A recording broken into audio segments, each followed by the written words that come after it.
बिस्मिल्लाहिर्रहमानिर्रहीम, अस्सलाम वालेकुम। मैं हूँ फ़ज़ीला नवाज़ और आप देख रहे हैं प्रोग्राम आपके मुताबिक। आज जो मेरे साथ शरीक गुफ्तगू हैं वो हैं सीनियर सहाफ़ी रियाज़ आरिफ साहब। आज के हालात व वाक़यात पर बात करते हैं। अस्सलाम वालेकुम सर। वालेकुम अस्सलाम। सर बहुत शुक्रिया कि ठीक हैं? अल्हम्दुलिल्लाह मैं ठीक। आप कैसे हैं? ये हमारा मेरे ख्याल में आपके साथ पहला है प्रोग्राम। जी सर। उम्मीद है कि आगे बेहतर होगा, बेहतर चलेंगे। मेरे दो साथी आज कराची से बाहर गए हुए हैं, तो इसलिए फिर आज आपको ज़हमत दी है। शुरू करें भली? जी सर। सर पहले तो बहुत शुक्रिया कि आप आएँ। और सर मेरा पहला सवाल ये है आपसे कि पेट्रोल की कीमतों में एक बार फिर इजाफ़ा कर दिया गया है। आपके मुताबिक महंगाई बढ़ेगी?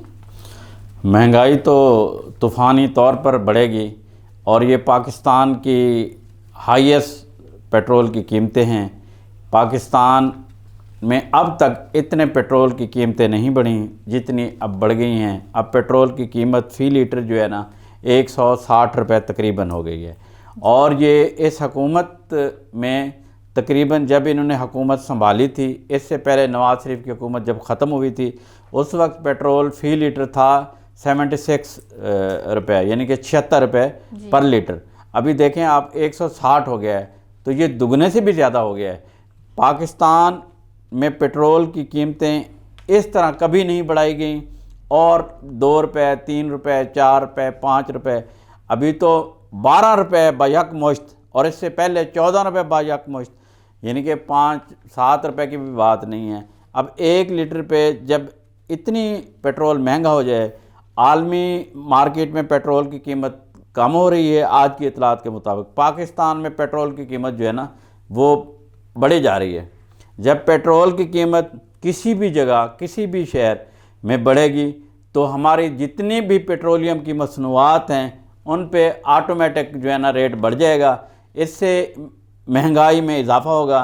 पहले अवाम जो है ना वो चीख पुकार कर रहे हैं, तो इससे और महंगाई हो जाएगी, क्योंकि हमारी तमाम रोज़मर्रा के जितने भी मामलात हैं वो पेट्रोल के साथ ही मुंसलिक हैं। मिसाल के तौर पे मैं आपको बताऊं कि हमारी सब्ज़ियां भी अगर हम काश्त करते हैं, उनको मंडी तक लाते हैं, तो वो किसी न किसी गाड़ी पे जाते हैं, तो गाड़ी पे पेट्रोल खर्च होता है। वहाँ से जब हमारे दुकानदार ख़रीदने जाते हैं मंडी से, तो वो भी पेट्रोल खर्च होता है। तो उससे सब्ज़ी से लेकर हर चीज़ की कीमत, यहाँ तक कि बसों के किराए बढ़ जाएंगे, हवाई जहाज़ के जो फेयर हैं वो बढ़ जाएंगे। तो महंगाई में एक तूफ़ान आएगा जिसको रोकना गवर्नमेंट के लिए बहुत मुश्किल है, क्योंकि अवाम तो पहले बहुत सताए हुए थे। तो इस तरह से पेट्रोलिंग कीमतों में इजाफ़ा कर देना मेरे ख्याल में अवाम के लिए एक बहुत ही भयानक और धचका लगा है। अवाम को, जो गरीब आदमी जिसकी तनख्वाह नहीं बढ़ी, अभी थोड़ी सी तनख्वाह बढ़ी थी 15%, वो भी अगले महीने से यानी मार्च से स्टार्ट होगी। और पेट्रोल इतना महंगा हो गया है, जो लोग दफातर जाते हैं, अपने बच्चों को स्कूल छोड़ने जाते हैं, अब वो वैगने वालों ने भी रेट बढ़ा दिए होंगे, तो गाड़ी में भी पेट्रोल डलता है। हर चीज़ में पेट्रोल की वजह से महंगाई होगी और महंगाई को रोकना मुश्किल है और ये नामुमकिन वाली बात है। तो सर ये जो अचानक पेट्रोल की कीमतें बढ़ी हैं, तो मतलब ये इसका कोई पहले आइडिया बताया गया था इनका, या फिर? देखिए, हर 15 दिन के बाद, पहले ये होता था 1 महीने के बाद पेट्रोल की कीमत बढ़ती थी या कम होती थी। अभी जब से ये हुकूमत आई इमरान खान साहब की, तो हर 15 दिन के बाद पेट्रोल की कीमत बढ़ रही है। अभी कभी कमी भी हो तो 1 रुपया 2 रुपये होती है, और जब बढ़ाते हैं तो वो क्या कहते हैं उसको 10 रुपये से ऊपर बढ़ाते हैं। तो ये अंदाज़ा तो है, क्योंकि इमरान खान साहब ने अपनी पिछली स्पीच में कहा था कि महंगाई होगी। अभी जो स्पीच की थी उसमें कहा था कि महंगाई कम होगी, लेकिन महंगाई कम होने की वजह से और बढ़ रही है। साफ ज़ाहिर है जब पेट्रोल की कीमत बढ़ेगी तो हर चीज़, हर मसनूआत का रेट अप हो जाएगा, उससे महंगाई में इजाफा होगा, कमी नहीं हो सकती। रियाज़ आरिफ साहब, पेट्रोल की कीमतें तो बढ़ रही है, लेकिन मैं आपसे यहाँ पर एक और सवाल पूछना चाहूँगी कि आपके मुताबिक मोहसिन बेग की गिरफ्तारी दुरुस्त है या नहीं? देखें, किसी भी एक सहाफ़ी की जो आवाम के लिए आवाज़ उठाए या उसकी गिरफ़्तारी अच्छी चीज़ नहीं है। जो मोहसिन बेग साहब हैं, इनका थोड़ा सा मैं तारुफ़ करा दूं कि इनकी गिरफ़्तारी क्यों हुई है, कैसे हुई है। ये बेसिक इमरान खान साहब के बेहतरीन दोस्त हैं। इन्होंने जब 2013 में इलेक्शन हुए, नवाज़ शरीफ की हुकूमत जीती और इमरान खान की हार गई, उसके ख़िलाफ़ जो इन्होंने इलेक्शन कैंपेन चलाई अपोजिशन की, उस वक्त वो इमरान खान के साथ थे और नवाज़ शरीफ और पाकिस्तान पीपल्स पार्टी पे तनकीद किया करते थे। और तमाम टीवी चैनल्स पे बैठ के और मुख्तलिफ मीडिया प्रोग्राम में, बल्कि जहाँ भी वो स्पीच करते थे, इनका एक अखबार है और एक इदारा चलाते हैं ये, तो उसमें ये इदारे भी लिखते थे, तो वो इनके सब के ख़िलाफ़ थे। बल्कि बकौल उसके उसने पीटीआई के लिए बहुत फंडिंग की है। जहांगीर तरीन के बेहतरीन दोस्त हैं, ठीक है, इस्लामाबाद में रहते हैं और आला पाए के सहाफ़ी हैं। अब ये हुआ है कि जब इमरान खान साहब हुकूमत में आए हैं तो उनकी किसी भी मामलात में आपस में नहीं बनी, अब वो उनके मुखालिफ हो गए हैं। या एक सहाफ़ी का जो काम होता है कि वो जो देखता है वो लिखता है, तो उसने भी उसी तरह लिखना शुरू कर दिया, उसी तरह बोलना शुरू कर दिया।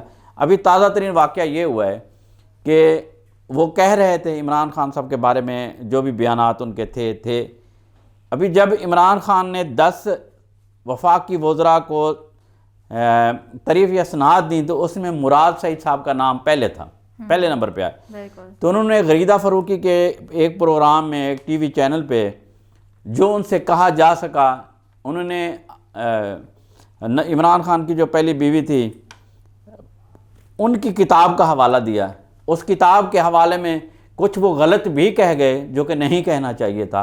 तो उसके जवाब में मुराद सईद ने कल सुबह 9 बजे जाके FIA में दरख्वास्त दी और उन पे FIR करवाई। अब पाकिस्तान की तारीख़ में ऐसे ऐसे वाक़यात हो रहे हैं इस नए पाकिस्तान में कि लाहौर में 9 बजे FIR दर्ज होती है, ठीक 9:30 बजे इस्लामाबाद पुलिस और FIA मोहसिन बेग के घर दाखिल हो जाती है।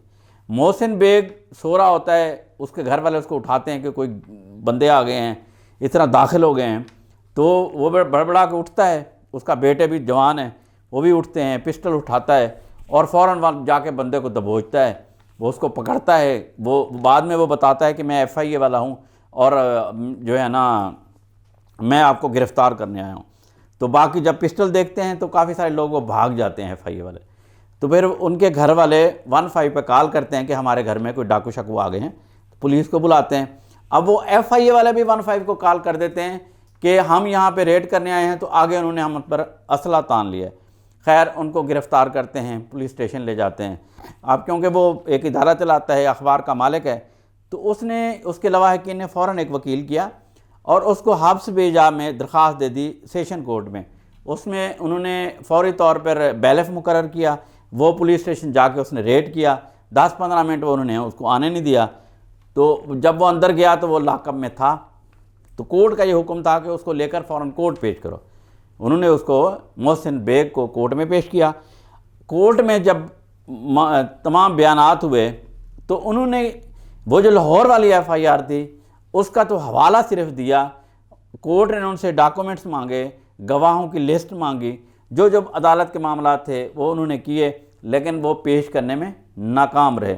बजाय इसके कि उन्होंने पिस्टल की और FIR दे दी और उसने क्योंकि जो फायर किए थे मोहसिन बेग ने, उस पर उन्होंने एक अलहदा ATC में मुकदमा दायर कर दिया।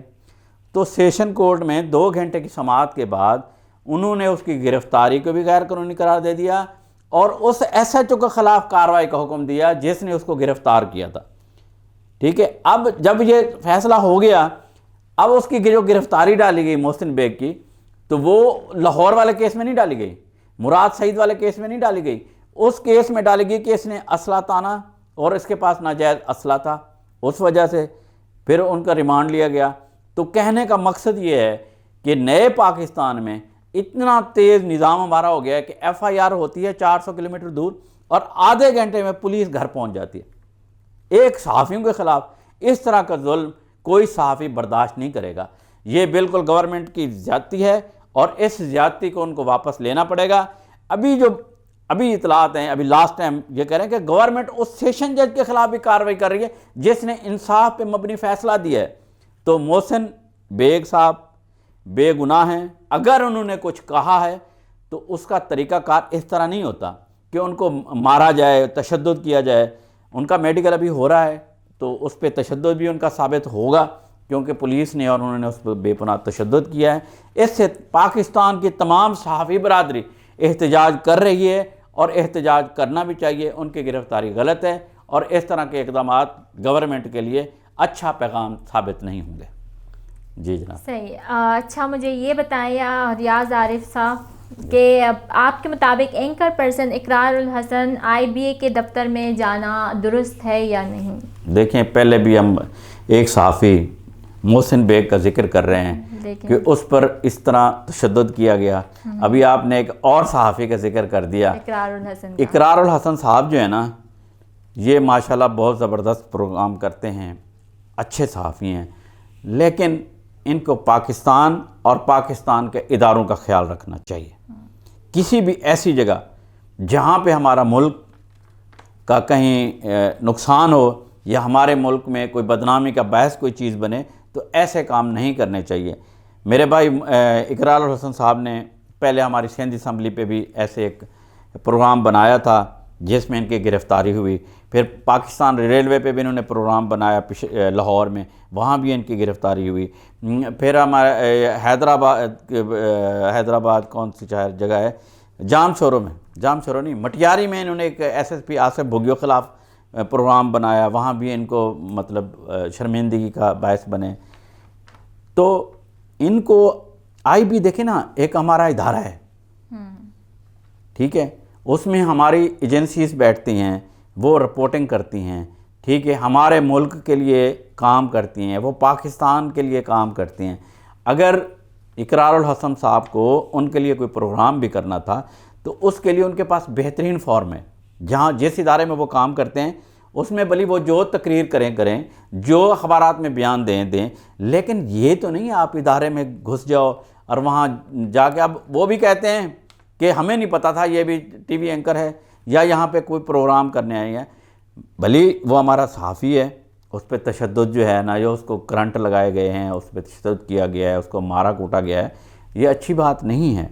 लेकिन हमें भी थोड़ा सा सीखना चाहिए, हमें भी ऐसे काम नहीं करने चाहिए जो हमारे मुल्क के लिए नदामत का बायस बने, या हम सहाफ़ी बरादरी के लिए कुछ बुरा भला लोग कहें, तो हमें अपने गिरेबानों में भी देखना चाहिए। जी। सरजानी और नो कोर्ट के वाक़यात के लिए मतलब आपके मुताबिक वो क्या पैगाम देना चाहते? देखें, जैसे हमने 2 सहाफ़ियों का जिक्र किया, पेट्रोलियम मसनूआत का जिक्र किया, तो ये नो कोर्ट और सरजानी के जो 2 वाक़यात हुए हैं ना, ये भी हमारे लिए बड़ी शर्मिंदगी का बायस है कि हम किस दौर में जा रहे हैं, किस वहशत में जा रहे हैं कि हमें इंसानियत नहीं रही। सरजानी टाउन में ये वाक़या होता है, ये 6 फरवरी की बात है कि रात के आखिरी पैर में डाकू एक घर में दाखिल होते हैं, वहाँ पे लूट मार करते हैं, फिर वो मर्दों को एक साइड कमरे में बंद कर देते हैं और औरतों को अलहदा कमरे में बंद कर देते हैं। जो उसमें एक नौजवान लड़की थी बेचारी, उसको जो है ना वो ज़बरदस्ती दूसरे कमरे में ले जाते हैं और उसके साथ रेप करते हैं। इतना भयानक काम, रेप करने के बाद वो वहाँ से फ़रार हो जाते हैं और 4 लोग होते हैं। तो ये सुबह जब पता चलता है, लोग एहतजाज करते हैं, वहाँ की जो SSP हैं मैडम सुहाय अज़ीज़, वो एक्शन लेती हैं और मुल्ज़मान का पीछा करती हैं। आज तकरीबन के 10 दिन के बाद उनमें से 2 मुल्ज़मान पुलिस मुकाबले में जो है मारे गए हैं। उनकी, उस लड़की की वालदा और उसके वालिद और लड़की ने शनाख्त की है। तो मेरे ख़्याल में उनका अंजाम यही था और ऐसा होना चाहिए था। किसी की बहू बेटी के साथ इनको ज़्यादती नहीं करनी चाहिए। अगर तुम डाकू हो, तुम लुटेरे हो, तुम चोर हो, जो तुमने लूट लिया, जो तुमने करना था वो कर लिया, तो तुम अपनी माँओं बहनों को क्यों भूल गए कि तुम इस तरह की ज़्यादती करने लग गए। कराची में एक पहले निज़ाम होता था फ्राई और हाफ़ फ्राई का। उससे ये था कि या वो टांगे तोड़ देते थे या मार देते थे। उससे ये था कि कम अज़ कम डकैतियाँ और चोरियाँ जो थी वो काफ़ी हद तक रुकी हुई थी। उसमें नाजायज़ लोग भी मारे जा रहे थे, लेकिन ऐसे वाक़यात नहीं हो रहे थे। इस तरह जो नौकोट का वाक़या है, ये ज़िला मीरपुर ख़ास में हुआ है, उसमें बिल्कुल एक अलहदा वो है कि वो दुश्मनी में इतनी लोग पागल और वहशी हो जाते हैं कि इंसानियत नाम की कोई चीज़ नहीं रह गई। उसमें यह है कि राजपूत और तंगड़ी बरादरी, ये दोनों सिंधी कौमें हैं, इन्होंने जो राजपूत कौम का लड़का होता है वो तंगड़ी बरादरी की लड़की से लव मैरिज करता है। उस लव मैरिज करने के अंजाम में वो लड़का कोर्ट में मैरिज करके पता नहीं हैदराबाद जाता है, कराची जाता है या पता नहीं कहाँ चला जाता है। वो जो तंगड़ी बिरादरी थी वो दिन में एक जुलूस की सूरत में जिसमें 25-30 लोग होते हैं, ठीक है, वो उनके घर पे दूसरी कौम के रिश्तेदारों पे जो इनका लड़का था वहाँ पे धावा बोल देते हैं। धावा बोल के बंदों को बंद करके उनकी 2 नौजवान लड़कियों को, उसकी भाभी और पता नहीं बहन को उठा के ले जाते हैं और 7-8 घंटे वो वापस नहीं करते और जितने लोग होते हैं उन बिचारियों के साथ आबरूरेज़ी करते हैं, उनका रेप करते हैं। तो कहने का मतलब ये है कि हमारी इंसानियत कहाँ जा रही है, हमारे मुल्क में ये जहालत क्यों आ रही है। गालबन ये जो मुल्क में अफरा तफरी है, ये जो महंगाई है, उस वजह से इनके दिमाग ख़राब हो गए हैं। हमें कुछ सोचने की ज़रूरत है, हमें अपने गिरेबानों में झांकने की ज़रूरत है। एक बंदा की गलती की वजह से पूरी कौम और पूरी बरादरी को इस तरह नहीं करना चाहिए। आखिर इस वाक़े पे ये होता है, वो जो वहाँ की कौम है जो वो ढूंढते हैं, नहीं मिलते, वो एहतजाज करते हैं, रोड ब्लॉक करते हैं। फिर एसएसपी खैर मीरपुर ख़ास चौधरी असद साहब पहुँचते हैं और वहाँ के डीआईजी पहुँचता है हैदराबाद का, वहाँ जाके वो एहतजाज ख़त्म होता है, लड़कियों को बरामद किया जाता है। फिर सुप्रीम हमारा हाई कोर्ट जो है ना एक्शन लेता है। उसमें अब सिंध गवर्नमेंट ने, सिंध पुलिस ने, वहाँ के एसएसपी ने वो तमाम मुल्ज़मान जिसमें से 20 या 22 नामज़द हैं और 31-32 ऐसे हैं, उन सब को गिरफ़्तार कर लिया है। इंशाअल्लाह ताला उनको कैफ़र किरदार तक पहुँचाया जाएगा। कहने का मतलब ये है कि हमारे मुल्क में या सूबा सिंध में ये जो वाक़यात हो रहे हैं, ये दिल दहला देने वाक़यात हैं। इनको सुन के खून के आंसू आते हैं।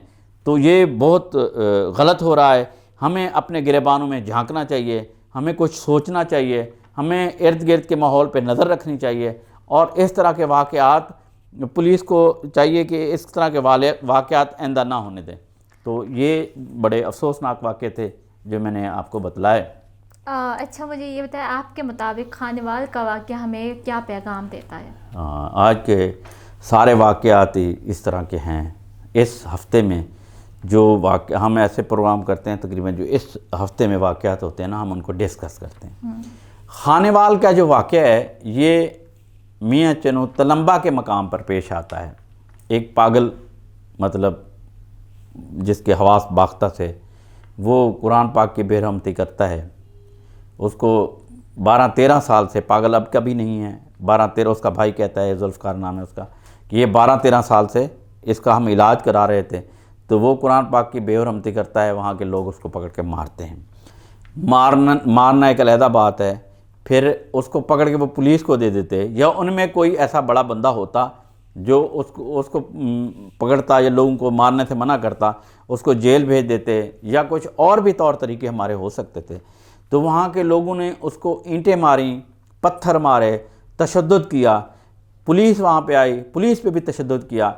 वहाँ पे लोग इतने बेफर गए, आखिर उन्होंने रस्सियों से बांध के उसको दरख्त के साथ टांग दिया और टांगने के बाद वहाँ पे उस पर पथराव करते रहे जब तक उसकी जान नहीं चली गई, जब तक वहाँ पे हवाई फायरिंग नहीं की गई, आंसू गैस नहीं छोड़ा गया। तो लोग जो थे ना वो उस पर तशद्दुद किए जा रहे थे। तो ये भी, जिसमें वज़ीर-ए-आज़म पाकिस्तान इमरान खान ने भी इसका नोटिस लिया, उस्मान बुज़दार ने भी लिया, वहाँ की पुलिस ने काफ़ी सारे लोगों को गिरफ़्तार भी किया। लेकिन कहने का मकसद ये है कि इतना लोग प्रेशर में हैं, उनको दिमाग, उन्हें काम करना छोड़ दिया। ऐसे वाक़यात होने लग पड़े हैं कि हम दुनिया में जो है ना, खुदा ना खास्ता हमें लोग इंतहा पसंद ना कहने शुरू कर दें। क्योंकि अभी कुछ दिन पहले सियालकोट का वाक़या हुआ, वहाँ भी उस जो बशिंदा था, यहाँ काम करता था, उसके साथ ऐसा वाक़या पेश आ गया। मतलब हमें थोड़ा सोचने की ज़रूरत है कि हम कहाँ जा रहे हैं, हमारा जो मुल्क है, हम कहीं मुल्क अपने के लिए बदनामी का बायस तो नहीं बन रहे। तो ये बस ये वाक़यात ही थोड़े ऐसे जा रहे हैं। आपके मुताबिक बल्दियाती इलेक्शन और सियासी सूरत हाल किस पोजीशन में है? बल्दियाती इलेक्शन जो है ना कुछ हुए थे KPK में, जिसमें वहाँ पे PTI जो थी वो तकरीबन हार गई है और मौलाना फजलुर रहमान की जमात ने लीड किया है। अभी डेरा इस्माइल ख़ान में, DI ख़ान में PTI फिर जीती है, कौन सा गंडापुर है वो जीता है। अब जो है ना जो थे KPK में के बाद पंजाब में और सिंध में बल्दियाती इलेक्शन होने जा रहे हैं। पंजाब में 9 डिवीज़न के इलेक्शन का ऐलान कर दिया गया है, वो 29 मई को होंगे। कराची के भी जो सिंध के हैं वो भी ऐलान होने जा रहा है। तो बल्दियाती इलेक्शन की गहमा गहमी है और इस दौरान हमारा जो सियासी मौसम है वो भी बहुत गर्म हो रहा है। सियासी जमातें जो है ना, ख़ासकर पाकिस्तान पीपल्स पार्टी मार्च की तरफ बढ़ रही है। 27 फरवरी को वो पीपल्स पार्टी जो है कराची से इस्लामाबाद के लिए लॉन्ग मार्च करेगी। उन्होंने अपना जो मार्च का ऐलान है कि किस किस शहर में स्टे होगा उसका ऐलान कर दिया है। 27 फरवरी को जो है ना 10 बजे मज़ार कायद से जुलूस शुरू होगा और ये हैदराबाद स्टे करेंगे, उसके बाद सखर करेंगे, उस तरह रहीम खान करेंगे। इस तरह मतलब उन्होंने तकरीबन 8 मार्च तक तकरीबन कोई 11-12 दिन एहतजाज की रैली जो होगी या उनका मार्च होगा वो चलता रहेगा। इसके साथ साथ जो है अदम एतमाद की तरफ भी सियासी जमातों का बड़ा ज़ोर चल रहा है। पहले जरदारी साहब मुख्तलिफ़ सियासी जमातों से मिले, उसके बाद MQM के लोग मुख्तलिफ़ जमातों से मिले। अब जो है ना उन्होंने जो जहांगीर तरीन खान ग्रुप था उसने पहले पार्टी इजलास किया, फिर दोबारा किया। कल जो था उन्होंने के भी अदम एतमाद का साथ देना है या हुकूमत का साथ देना है। इस बात में इत्तेफाक हुआ है कि जहांगीर तरीन साहब जो फ़ैसला करेंगे वही उनके साथी अरकान का होगा। इस तरह काफ लीग जो है ना, चौधरी शुजाउत हुसैन की जमात, जो हमारे स्पीकर पंजाब असम्बली हैं परवेज़ इलाही साहब, उनका इजलास हुआ है। उनकी पूरी जमात ने चौधरी परवेज़ इलाही साहब को अख्तियार दिया है कि वो अदम एतमाद का साथ दें या ना दें। इस तरह जो चौधरी परवेज़ इलाही के बेटे हैं उन्होंने जो था इमरान खान की पार्टी में हैं, पार्टी में नहीं है सॉरी, उनकी वजारत में हैं, वज़ीर हैं। उन्होंने भी ऐलान किया है कि हम पार्टी इसके PTI हुकूमत के साथ हैं। तो अभी ये सिस्टम जो था ये बहुत गर्म जा रहा है। अब एहतजाज भी हो रहा है, अदम एतमाद की तारीख़ के बारे में भी चल रहा है और जो वज़रा में भी थोड़ी हलचल मच रही है। और आज का जो अभी ताज़ा तरीन बात पता चली है कि सूबाई काबीना पंजाब जो है ना उसमें भी इजाफ़ा किया जा रहा है और वफाकी काबीना में भी इजाफ़ा किया जा रहा है। वो अरकान जो नाराज़ होंगे उनको मनाया जाएगा, उनको वजारत का लालच दिया जाएगा ताकि वो वोट जो है ना दूसरी पार्टी के हक़ में ना दें। तो सियासी ज़ोर शोर जो है ना वो बढ़ रहा है। बल्दियाती इलेक्शन भी आ रहे हैं। तो वैसे मेरी राय में तो बल्दियाती इलेक्शन शायद पता नहीं, अगर इक़्तिदार चेंज हो गया, अदम एतमाद कामयाब हो गया तो शायद ना हो। अगर कामयाब नहीं हुआ तो बल्दियाती इलेक्शन की तैयारियां भी ज़ोर शोर से हैं और ये सियासी जो हमारा मार्च है वो भी जा रहा है। और हुकूमत जो है वो भी आवाम पे जुल्म सितम करने से बाज नहीं आ रही। वो वक्त के साथ साथ हर चीज़ में महंगाई किए जा रहे हैं। पेट्रोल के साथ साथ उन्होंने बिजली के रेट्स भी बढ़ा दिए हैं। अब जब ये सब चीज़ रोज़मर्रा की चीज़ें बढ़ेंगी तो आवाम का जो वोट होगा वो गालिबन इस हुकूमत के हक़ में नहीं होगा। तो ये हालात व वाक़यात हैं जो आपके मैंने गोश गुजार किए और मेरे सामीन को भी बतलाए। रियाज़ आरिफ साहब, मैं आपका बहुत शुक्रिया अदा करना चाहूँगी कि आपने अपने कीमती टाइम में से टाइम निकाल कर हमारे शो में आए। इंशाल्लाह अगले प्रोग्राम में मुलाकात होगी। अल्लाह हाफ़िज़। अल्लाह हाफ़िज़। Thank you.